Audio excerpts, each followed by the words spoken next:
Hello and welcome to Big Friendly Grub. I hope you are safe, I hope you are well, and I hope you are staying home. Now, in these crazy times that we're finding ourselves living in at the moment, we are having to fend for ourselves a lot more. We are having to stay home all the time. If you are working from home, then you're finding yourself having to make yourself food 3 times a day. Yeah, we can't go out and buy lunches and just go to the shop to buy sandwiches, and we're having to come up with ideas all the time. Yeah, I've been trying to keep it creative. I've been trying to make myself nice fresh meals from like fresh veg and stuff like that whenever I can. But the truth is, we have to stay home as much as possible. We might not be able to go out and buy fresh fruit and veg every day now. So a lot of us are having to resort to canned stuff. A lot of people have stocked up on canned stuff because obviously it keeps a lot longer and it means you don't have to go out for food as much anymore. Because let's face it, that is why you've bought all those beans, isn't it? Because you want to stay home. Me, I've stocked up with a few canned things, so I've got something to hand when I need something quick. And quick is the name of the game. What I wanted to show you today, I want to show you a meal that you can make mainly from canned stuff. There is some fresh ingredients there, but mostly you can do this with canned stuff. And for me, it gives me a bit of a nostalgia trip because it was something that my mum would make a lot back when I was a kid. We used to get park hampers a lot, which would have so much tin stuff in, and she would make this quite a lot when we were young and just making stuff from the stuff in the park hamper, all the canned stuff. And this is corned beef hash. Now, if you've not had corned beef hash before, all it is a simple hash of corned beef, potatoes, onions, and my mum would like to add beans, but I don't know if that's actually a traditional thing to do or not. But that's how my mum would do it, and that's how I do it, so that's what I like to add as well. So literally all you need is beans, potatoes, onion, and a can of corned beef. And if you've not had corned beef before, this is what it looks like. It comes in this absolutely lethal can with a key on it, and it's a nightmare to open, it really is. I don't know why they still do them in this can. I mean, it's an absolute health hazard because you have to open it with this key, and it's not the easiest thing in the world, and it can be quite sharp and quite hazardous. And I've got to show you how to open this because I will probably end up cutting my fingers off if I mess it up. But this is a nice basic meal. It's nice and hearty, it's nice and filling. So I'm going to stop gabbing on because quite frankly it negates the purpose of this being a quick meal, and I'll show you how to make corned beef hash. So to start off with, all I've done is peeled and chopped some new potatoes. You don't have to peel them, you can leave the skins on if you want to. This is just my preference. You could also use tinned potatoes for this because they are absolutely perfect for this, and I would have used them if I had any, but everyone else has bought them so I didn't. So I'm just using fresh new potatoes, and all I've done is peel and quarter them just so they're in nice sized chunks. And because they grow under the ground, potatoes need to go into cold water and then you bring them up to the boil. And I am going to boil these for about 10 to 12 minutes. I haven't showed you the step of just peeling and quartering potatoes because quite frankly that's nice and simple and there's nothing specific about it. You could cut them into any shape you want as long as they're not too small. But I am going to show you how to peel and chop an onion because they're a little bit trickier, and if you aren't as experienced in the kitchen, it could be good to know how to chop an onion. So just got to chop off its top. Chop it in half down the middle, being very, very, very careful. Take off its skin. I'm just using a brown onion here. If you've got a white onion, that will also work. You could use a red onion, but I think good old classic brown onions work the best. So I've got my onion peeled and halved, and I've left the root on for now because that makes life a hell of a lot easier when chopping your onions because it keeps it all in one piece. It stops it sliding from all over the place. Then you just want to get your hands in like this with a claw motion and just slice your onion into strips. We don't need to dice it for this. Strips work very, very nicely. And as you get closer to your fingers, just bring them across, making sure to keep your fingers away from the very sharp knife because I need my fingers. I am a web designer by trade. If I don't have my fingers, I am stuffed. And there's your root. Just throw that away and repeat. Now I've got a pan over a medium heat and I'm going to add in about a tablespoon's worth of olive oil, but you don't have to use olive oil, you could use sunflower oil. And I'm just going to slide in the onions. So I'm going to cook these away in the oil for about 10 minutes or so just to let them soften down, become translucent, and just get some nice sweetness and flavour on them. We don't want to overcook our onions, otherwise they become really bitter. We don't want that.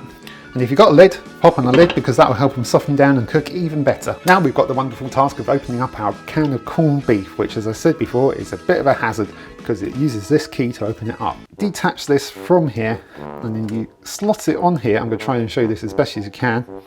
And then I always forget which way to turn it. Is it this way? Nope, it's the other way. I always get it wrong. It's like plugging in a USB. I always go the wrong way first. Oh, it is the right way. Oh God, I'm making the right pig's ear of this. So here's how you don't open a can of corned beef. Let me get this on properly. It's been ages since I opened up one of these things. Right, now the key is on. You turn it round like so, and you peel away the can, because that is nice and safe.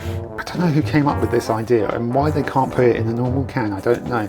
There is something kind of therapeutic about this, but it's also a faff and also quite hazardous. And snap that away like so. It's not the prettiest looking stuff at all. And let's just try and slide this out of the tin into a bowl. And there we go, with a lovely load of fat and other stuff around it as well. A lot of people turn their nose up at tin food these days because they think it's a bit gross. But stuff like this and Spam were a real staple during the war.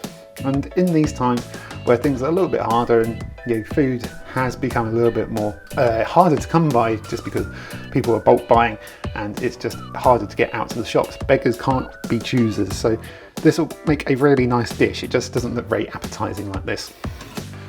So I'm just going to chop our corned beef into chunks. Don't worry about the fat on it either, because that will cook away, that will render away and create some really nice flavour in the dish as well. I will admit though, it does look a bit like cat food. Right, it's been about 10 minutes or so, just enough time for the onions to soften, get a little bit of colour but certainly not burn, and also become nice and translucent. So those look great. So at this point now, you can turn the heat up a little bit, medium high. Then I've just drained my potatoes. And I can pop these into the pan with our onions to allow these to get some colour as well. These have had about 12 minutes as well, so this can all be done at the same time. You're multitasking, not doing it in stages. This allows it to be a really quick meal. Combine those potatoes and onions together, allow those potatoes to get a bit of colour from the pan. If you need to add more oil, add a little more oil, not loads, just enough to cook the potatoes and get a bit more colour onto them. This is already smelling like nostalgia to me. Just those potatoes and onions, they just smell great. Right, the potatoes have had a couple of minutes. Now we're just going to add in our corned beef as well. Try and get into the pan, Matthew. And we can mix this in with our potatoes and onions. It might start to break up a bit, but that's fine. It's all just getting flavour into there. It's not a pretty dish. It's rustic. That's what it is. That's what chefs use when they say something is ugly, but it tastes really good. So that's had a couple of minutes cooking and that has started to cling to the onions and potatoes. So now we can get in our tin of beans. These are just ordinary Heinz beans, which I'm going to tip in, sauce and all. Doesn't have to be Heinz beans, it could be Branston beans or HP beans, whichever beans you prefer. And then we mix those through there, start to combine that in as well, and that start to really soften things down. Like I say, it's not the prettiest of dishes, but it really does taste really good. And I'm just going to cook this for a couple of minutes more. And in terms of seasoning, we don't need to add loads, but I like to add in a dash of Worcestershire sauce and some nice twists of cracked black pepper. I'm not adding in any salt because there's salt in the beans and there's salt in the beef. And it will be too salty if we add any more. Probably could have added more potatoes into here, but because this is just going to be serving myself over a couple of portions, I didn't want to add too much in. So this has had a couple of minutes more over the heat and it's thickened up into what is almost like a meaty sauce, which may be great or it may be disgusting depending on your point of view. But remember, this is basic food, it's hearty, it's filling and it's quick. So I'm going to get this off to one side, allow it to cool down for a moment just because it's super hot. It will burn my face off and we can get it served. There we go, I've got that served up into a bowl. It may not look like much, it may look like a complete dog's dinner. And in some cases you may think that is a dog's dinner. But I quite disagree. For me, this is nostalgia, it's nice and simple, it's super quick. That took about 20 minutes and it just makes use of stuff that you've probably got in your cupboard at the moment. So if you're wondering what the heck to do with corned beef, this is just a suggestion. You could try something else. This is how I make it. This is how my mum made it. And for me, it's a huge whack of nostalgia. If I used to remember when I was a kid, I used to put like grated cheese or something like that on top of this, but I tend not to do that anymore. I tend to go more for a bit more sophistication, or as sophisticated as you can get with this kind of dish. I like to top it off with a fried egg. And there we go, that is corned beef hash. There are many recipes like it. but this one is mine, or my mum's rather. It's not the prettiest looking dish, I will keep saying that over and over again, but it is a really tasty dish. If you can get past the corned beef, I know a lot of people just won't be able to get past it, but for me it's great because it's so simple, it's quick, it makes use of what's in your cupboards. For me it's just a whack of nostalgia, and maybe it will be for you too. Maybe this is something your mum or your dad made when you were younger and you just didn't really think to recreate it. So for me this is a bit of nostalgia, making use of stuff that's in the cupboards and just a nice quick and easy meal, which I'm going to try now. I'm going to dip that in the yolk as well. Go on. Raw. Oh yeah, runny yolk as well. It's just good. It's just good, wholesome food. Wholesome is the word that I'm looking for. Rustic as well. Wholesome and rustic. That's basically a way to just get around saying it's ugly but tasty. It's just really good. It's really simple, and it's something that you can knock up really easy midweek. It is literally Wednesday today. I don't know what day it is anymore. They're all merging into one. It's Wednesday, Thursday, Sunday or something. I don't know, but you can make it anytime. Make it nice and easy. Make it for yourself. Make it for a loved one. Wouldn't really class it as a romantic meal, but it doesn't matter.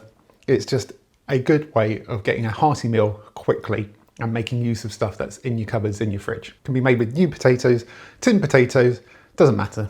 I enjoy it. Hopefully you'll enjoy it. It may not be everyone's cup of tea, but it's certainly mine. So that is it. That is it for this Big Friendly Grub. It's nice and simple. Hopefully you found it useful, but if not, there's plenty more videos on the channel. There's cakes, there's meals, there's all sorts of things. Maybe stuff that you can try baking if you're stuck indoors now and looking for ways to get started with baking. There's plenty of baking recipes on there, some really lovely tarts on there, or some bread recipes. Whatever you like, there's plenty on the channel now. Go check them out, and I will see you on the next Big Friendly Grub, where maybe I'll do some baking next time. Stick around. I'll see you then. Bye.